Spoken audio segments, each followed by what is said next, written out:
Imagine that you are getting uncontrolled, unpredictable electric shocks on any given day. And imagine that you are thrown into a pool of water and forced to swim until you drown. Or put into solitary confinement. Wouldn't you feel stressed? Dr. Hans Selye, the researcher known as the father of stress, was internationally known in the early 1960s as a leading authority in describing how stress impacted the human body. Dr. Selye conducted numerous studies on rats that led to his discovery of the General Adaptation System, known as the GAS, and hypothalamic pituitary adrenal system, known as the HPA system.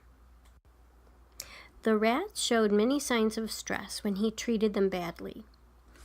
His research strategies were not ideal and ultimately led to a false conclusion. What was the false conclusion? The false conclusion was that humans respond to stress in the exact same way the tortured rats did. He thought that many bad human health conditions were the result of the same types of processes he observed in the rats. He also generalized the idea of stress to mean any type of demand made on a person. Neither of these turned out to be true. Thus, he terrorized the world about stress. Selye used the word stress to define both what he was doing to the rats and how their bodies reacted. This made for confusion. He would talk about, quote-unquote, stressing the rats, and he would also describe them as, quote-unquote, stressed. Dr. Hans Selye helped us understand that our DNA has been programmed to have the fight-flight response as a way of saving our lives. He discovered that the hypothalamic pituitary adrenal axis, HPA, kicks in when we feel our lives are in danger. The HPA system works like this. When we detect something abnormal, like a terrible smell or a really loud sound, or we get supercharged up out of fear, our hypothalamus is activated. The hypothalamus then secretes corticotropin-releasing hormones. These hormones impact multiple areas in the brain and result in our appetite being suppressed, an increase in anxiety, and our memory and attention becoming very selective. For many of us, just the thought of going to the dentist creates anxiety. The kind of anxiety that hits the roof. The anxiety that makes you feel like you can't eat because you're so nervous, that you can't think straight. Those reactions are cortisol at work. These hormones also activate the pituitary gland, which in turn releases adrenocorticotropic hormones, ACTH, into the bloodstream. That in turn triggers the adrenal gland to release cortisol. Cortisol causes a lot of reactions, such as redistributing glucose, or sugar, to the areas of the body that need it most for emergency action, like the heart, the brain, and major muscles. Cortisol also takes energy away from the bodily functions not needed in an emergency, such as digestive and reproductive organs. It also temporarily stops the immune system from functioning effectively. After the danger has passed, the cortisol circulates back to the pituitary gland and the hypothalamus, which in turn shut down the HPA axis. This response is normal and vital. It only becomes a problem when the system cannot shut itself down, and then the overproduction of cortisol can be harmful.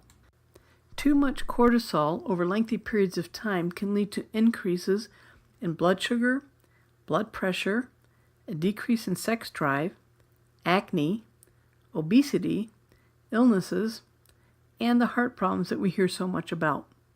In addition to cortisol, adrenaline and norepinephrine are released during the fight or flight response. These hormones are responsible for the heart pounding, tense muscles, fast breathing, and sweating, as well as alertness, focus, and increased blood flow to vital areas. These reactions are what help us survive. You have probably heard of the uncommon and unusual strength people can have in emergency situations, like the story of Lydia Angiou. She lives in northern Canada, and in 2006, she saw a polar bear headed towards her 7-year-old son and his friends. She was able to jump in between the children and the bear and fight the bear off. Until the police came to the rescue and shot and killed the bear, she found superhuman strength to save her son and his friends. This is called hysterical strength and results from cortisol and adrenaline helping the brain and muscles to use energy more efficiently. Our pupils dilate, our hearing sharpens, and we get a rush, a sense of power that gives us extraordinary physical abilities.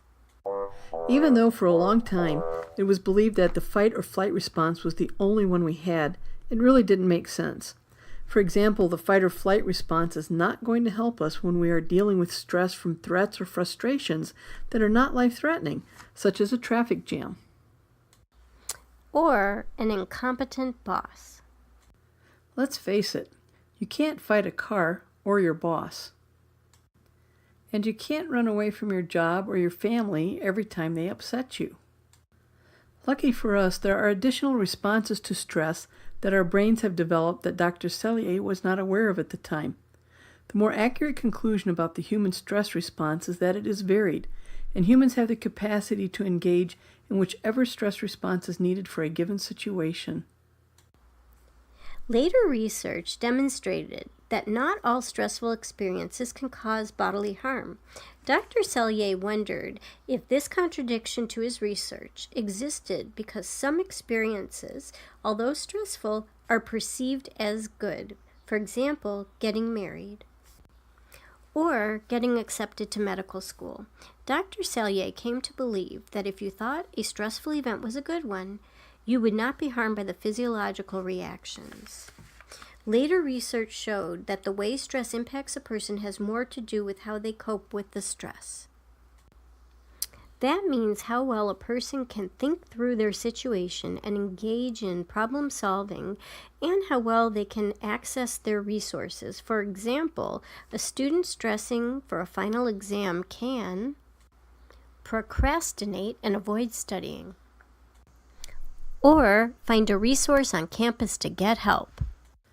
Newer research shows that there is also an important neurosteroid, DHEA, dihydroepiandrosterone, that is released by the adrenal gland during times of stress. It turns out that DHEA negates some of the effects of cortisol. For example, it boosts immune function, and it helps your brain grow stronger. The ratio of DHEA to cortisol is what is most important. That ratio is called a growth index, and believe it or not, a higher index leads to people thriving under stress. Yes, I said thriving. That is because higher levels of DHEA are linked to reduced risk of depression, anxiety, and heart disease. Military studies have been done that show that during training, higher levels of DHEA mean soldiers show greater focus, less dissociation, and superior problem-solving skills. Let's summarize. Dr. Cellier discovered the HPA system, which triggers the fight or flight stress response. He concluded falsely that humans react to stress the same way that rats do. We also learned the release of hormones cortisol, adrenaline, and norepinephrine create reactions in our bodies that help us survive. Additionally, we learned that we have more than one type of stress response. Also, that stress can cause positive changes in our bodies and in how we respond in general. Finally, the ratio of DHEA to cortisol is the growth index, and the good news is that high indexes lead to thriving under stress. I had fun walking through this learning video with you. Goodbye for now. Until we meet again.